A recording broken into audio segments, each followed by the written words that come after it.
Pizza time. Welcome everyone, my name is Fist Truck. About 1 week ago, I made a video called How to Bloodborne and Elden Ring, Part 1, which detailed steps 1 through 6 of a 12-step process on how you can Bloodborne in Elden Ring. Being the ever so punctual person that I know myself to be, here we are, 1 week later, with How to Bloodborne and Elden Ring, Part 2, which will detail the second half of this build. Also, the response to that video is way more positive than I thought it would be. Thank God I only took 1 week to release the second part. It only took me 1 week to release the second half of this build guide. It only takes you 1 second to hit that subscribe button, and it takes me even less time to appreciate it. Step 7, go to Stormvale Castle. Go through it like normal, except for when you get up to this point. Go off the beaten path, do some spelunking, and find the Claw Talisman, which will give us a nice boost to our jumping attacks, because jumping attacks in this game fuck harder than this doctor. Also kill Godric. Step 8, time for some journeys in Liurnia. First, you're going to stop by this giant blacksmith man and buy the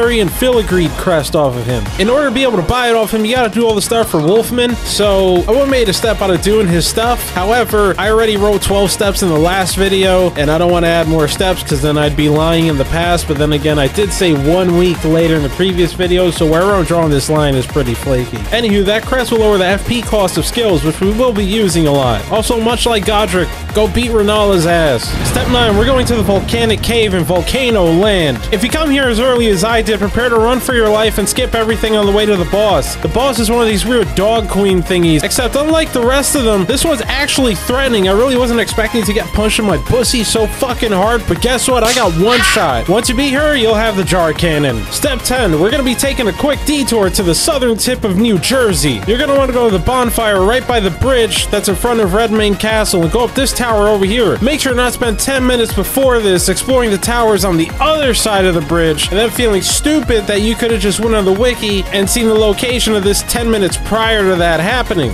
Oh boy, oh boy, oh boy, oh boy, oh boy, oh boy, I'm a fucking idiot. It's that tower over there.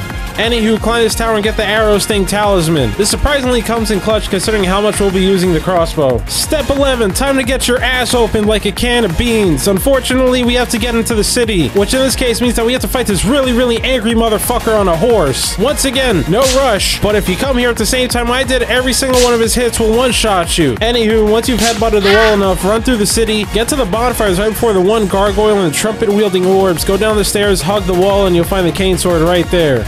It's kind of like the threaded cane, minus the whip part. Looks cool though. Step 12 and our last step is to get the Bloodhound step, which is like that bone ash whatever thing from Bloodborne. Go to this spot in Dragon Barrow, show this knight's cavalry dude some skin so he'll be tempted to chase after you. Afterwards, you kind of just have to coax him into killing himself. It's jank as fuck, but when you get it to work, it's funny, but you really don't feel good about it. Anywho, put Bloodhound step on the cane sword, and that about wraps up this build. Closing thoughts. So I'd be in the game with this build. I'm going to show the stats on screen for when I was level 120, which I've gathered is kind of like the average beating the game level. For the most part, everything's good except for endurance, where I'm pretty sure I put way too many points into that, but I was trying to be able to equip all this bullshit without being weighed down. With that being said, you could easily just replace the green turtle talisman with one of the Havel's ring charms, and that'll probably save you a bunch of level ups on endurance that you could put into something like health or strength. Going into this, I figured I'd just be using the Giza wheel a lot. Turns out the cane sword's damage is not that bad considering how quick it is, and with Bloodhound step, how mobile we are. And more importantly, the crossbow has easily been worth all the Eldens that I had to sink into the ammo. The jar cannon, different story. It's ass, but funny at least. The crossbow is easily the unsung hero of this build. Any boss where you're forced to have downtime, you can just keep pelting them with bolts. It keeps the damage coming in, and when I fought Moog at level 69, that crossbow did the heavy lifting. Also, more extra credit points to you if you make your guy look like your son from Bloodborne. I got this hat that looks like the Rumpled Yarnum hat. What I like to say is that from the back, my guy looks like Bloodborne, and from the front, he looks homeless. Thank you for being so patient and waiting 1 week for this video to come out. Also, thank you for watching this video. I appreciate it dearly. Don't forget to like, comment, subscribe, all that good shit. Follow me over at twitch.tv/fisttruck. And until next time,